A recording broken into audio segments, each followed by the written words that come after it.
I don't know. Did you see the Washington Post article? I don't want to look at any articles. All these leaks, now a campaign of psychological pressure is about to start. Everyone will be putting pressure through leaks, through their own agents on the other side, so that, Wait. Well, forgive me, please, for God's sake. But my dear friend, Yevgeny Vadimovich, what kind of agents, honestly, could there possibly be in the Washington? Really, I mean, what sort of agents could you even imagine being there in that place? Post's editorial office. I assume there are, and that's why I urge everyone not to pay attention to newspaper articles. There will be a whole wave of them now, from both sides, stirring up public opinion in order to influence people. But in reality, the negotiations will be conducted quietly. Because freely, there is a possible scenario where they will be bargaining there. You withdraw from the Zaporizhia nuclear power plant, you leave there, you move to the south of Zaporizhia region, you withdraw from the Kinburn Spit, and in general from the left bank of the Dnipro. But these, so to speak, are maximalist demands.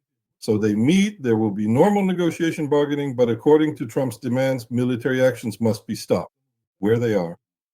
This is the first condition. So I don't see any concessions here, nothing fundamental to cause panic. And as for the press publications, just ignore them. They're simply stirring up public opinion.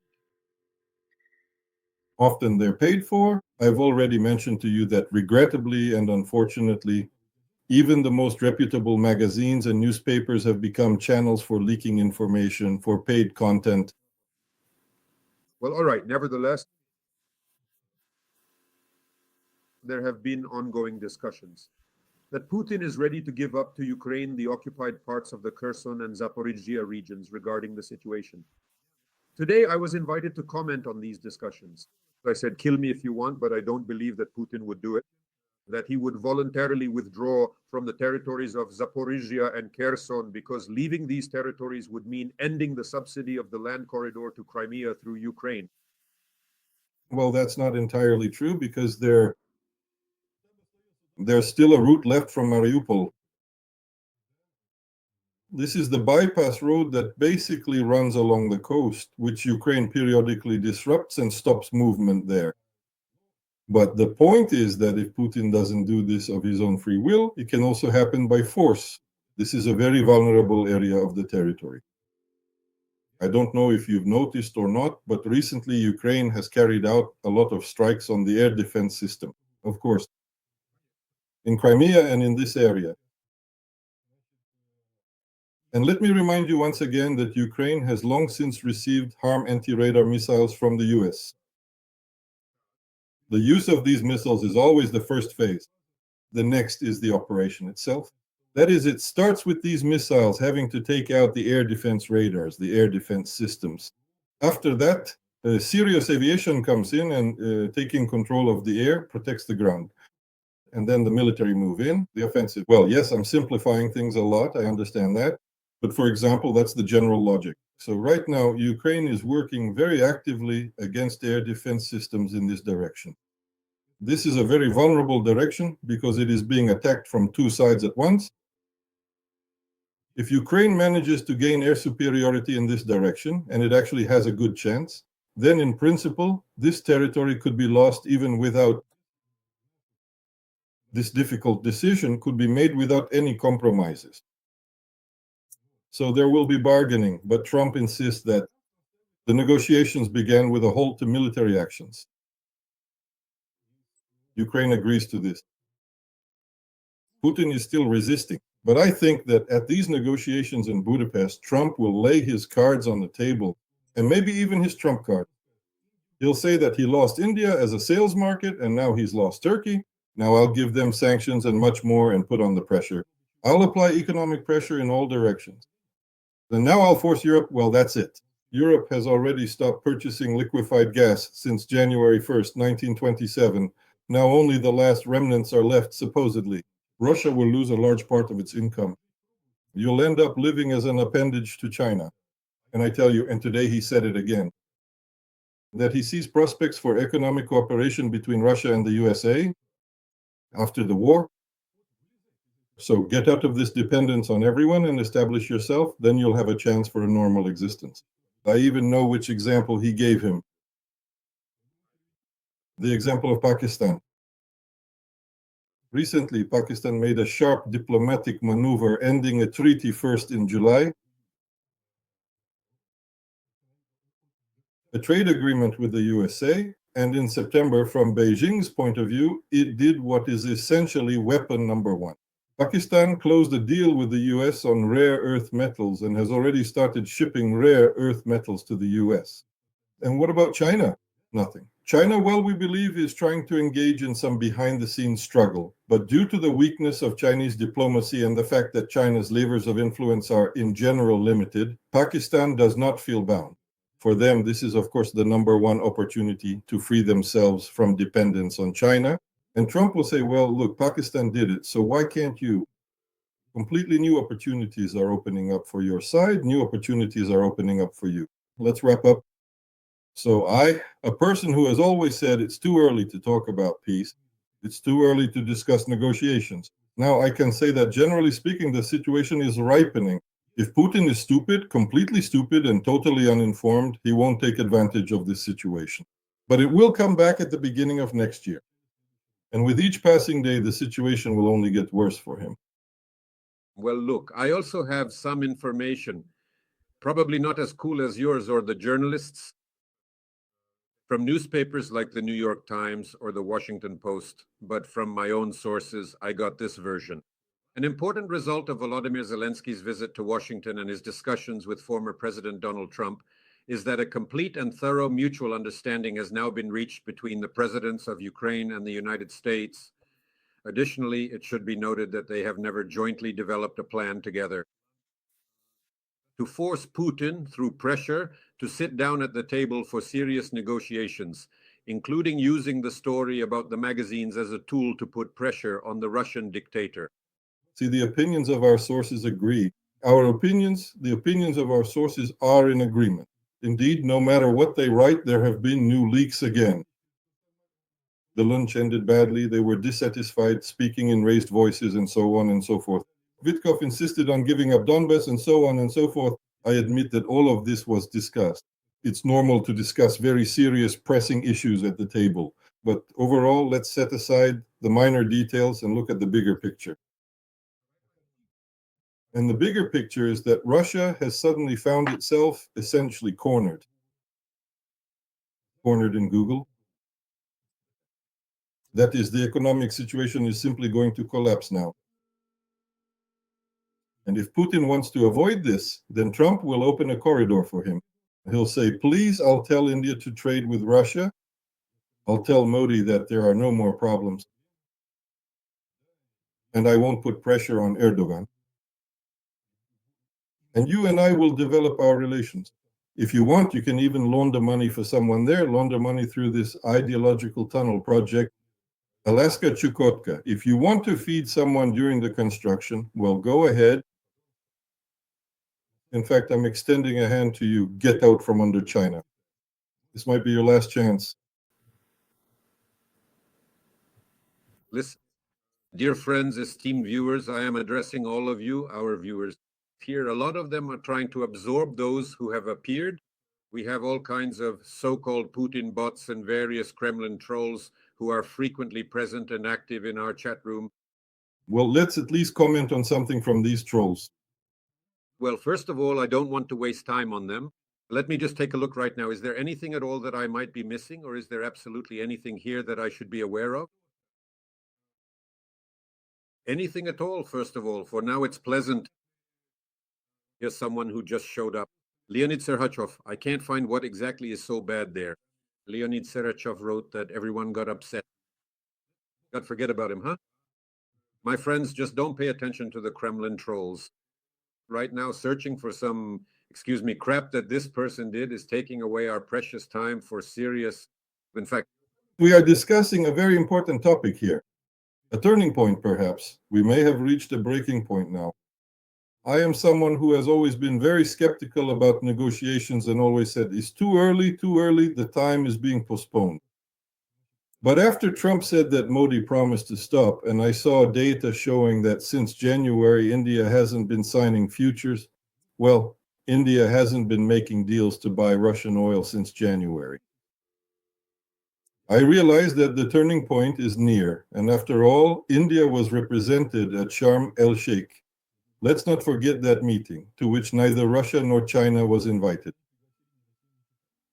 So let's understand that there is a real side to things. Russia is being destroyed. Russia is waging war using some completely outdated, old-fashioned methods. They sneak in on bicycles, 5 or 6 people at a time, lose people, sneak in again, lose more people again. But this is not an offensive. It's just an opportunity for the generals to show Putin that they're doing something. And here, a real opportunity arises to completely change the course of events simply through the supply of new weapons. With large revenues going to the US, I understand that at a time when the US is facing a shutdown and needs to pay salaries to the military, the Pentagon will gladly sell part of its stockpiles to use that money for payroll.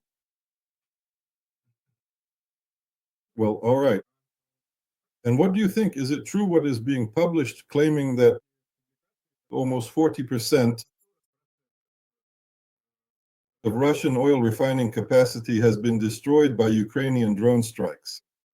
Because certain people are protecting us every day. No, we can feel safe. Some people are starting to argue about this. Yes, the production of oil products in Russia has decreased, but not because of drone strikes, but due to scheduled maintenance, the sowing season, or something else. Well, Believe me, I do have some experience working in October. Are you saying you have experience? in the field, simultaneous work, repairs in the month of October. That's a very strange phenomenon.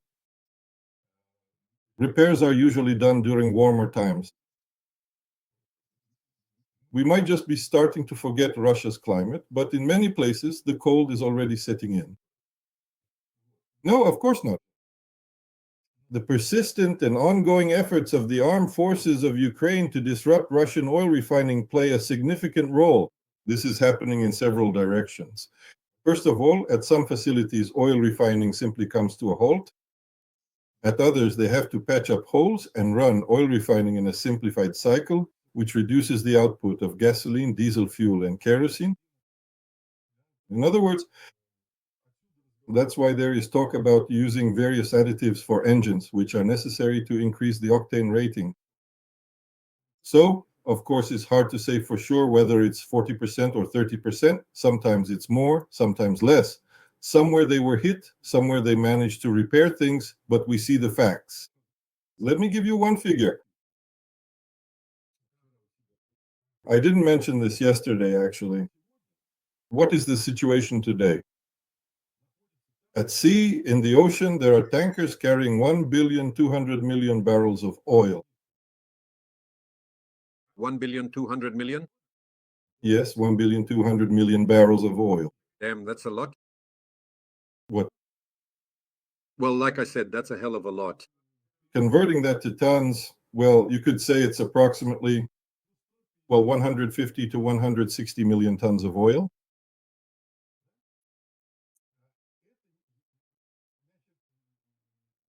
Some time ago, I had to explain to our listeners, who also said that this was all nonsense. You see, Russian oil exports have set records.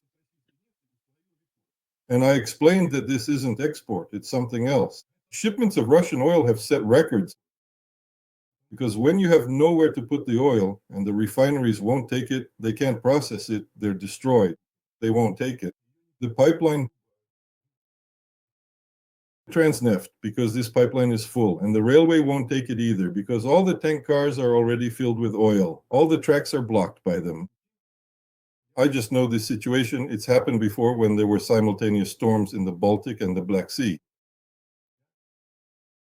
And here the situation is even worse. Basically, there's nowhere to put it at all. That's when they start chartering tankers. They fill them with oil even before having any contracts to sell it.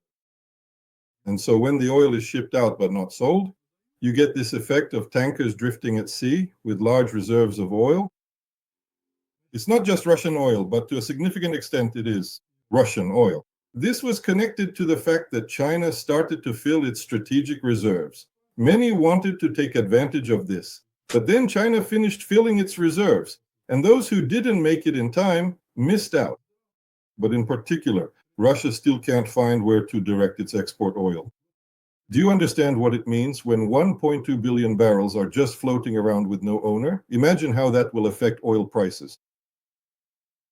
Last week in Primorsky, the price of Urals oil dropped to as low as $47.50 per barrel.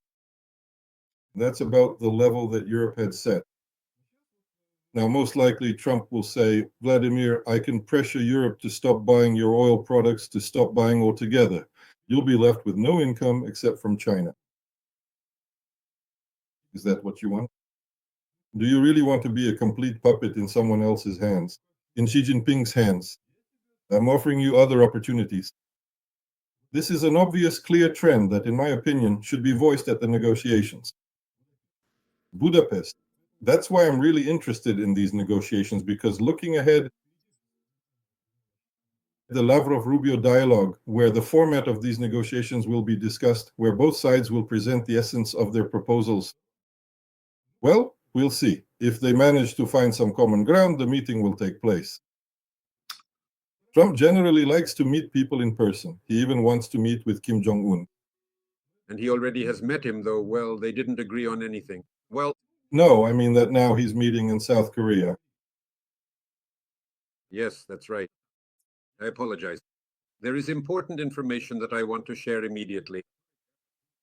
Lydia Nevzorova, a woman, administrator, and co-owner of the Nevzorov TV channel, which I referred to, made a statement there with 3 red, attention-grabbing exclamation marks and the following statement: there are no protests in support of Pevitsa Nauko in St. Petersburg. I offer you my apologies. I believed it, and for the first time, without checking, posted the information sent to me from a very trusted source. Why? It's obvious, because I really wanted to believe it. It's just so terribly sad for the girl, and I really wish people would come out for her, but they haven't. With respect to the subscribers, Lydia Nevzorova, well, in general, I also quoted that channel and said that they really did post a video there, but it seems it's a fake. That is, the video was probably filmed during some previous, maybe even pre-war protests. We remember that at one time there were quite powerful protests, both in support of Navalny and against election rigging. Besides, this footage is not from today. So I joined the discerning Lydia Nevzorova, the wife and associate of Alexander Glebovich Nevzorova, in saying that we were too quick to cheer you up. Attention for now. In fact, I commented on everything using the word if. I was being cautious, but of course, Igor, I would have given you a hard time for that. Well, you, Igor Evgenyevich Malyshenko, the late, well, first of all, even if he were alive, my old friend and comrade, Igor Evgenyevich, I no longer depend on him.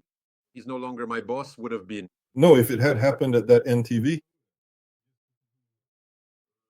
Well, we never had that kind of relationship. He would have just scolded me as a friend.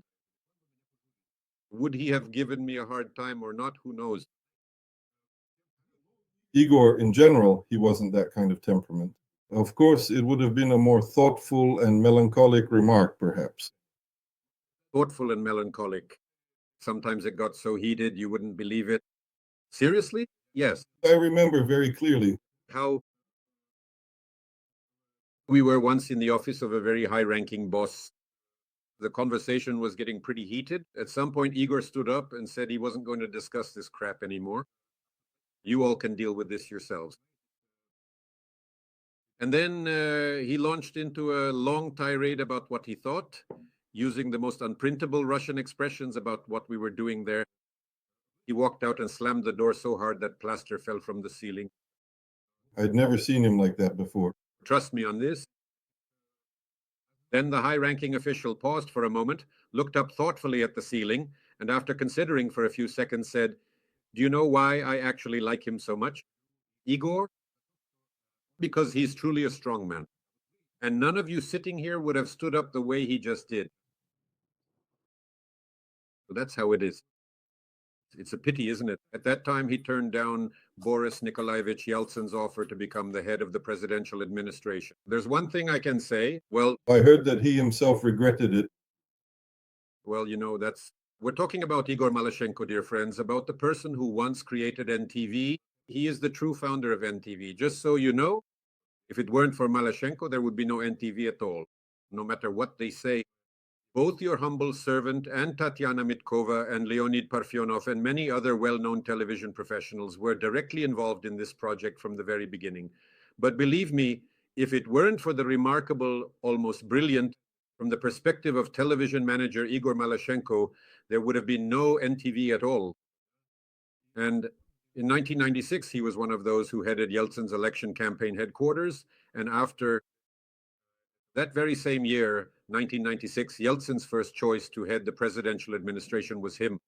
Only later, after Malashenko hurried to refuse, did Anatoly Chubais become the head of the administration. Also, I remember they talked about it for a long time. well, in any case, I'll say this. For several years, maybe 5 or even 10, Malashenko insisted that he had made the right decision. But shortly before his death, before his voluntary, alas, departure from life, he really looked me in the eyes and said, Genya, this was perhaps the hardest mistake of my life. People change, and sometimes they reassess the significance of their decisions and actions. Alas, but it's good that he did reconsider. So, my friends, let's get back to the conversation about. Let's stick to relevant topics. Otherwise, Yevhen Vadimovich and I are ready to drift off again into memories that only we understand and cherish.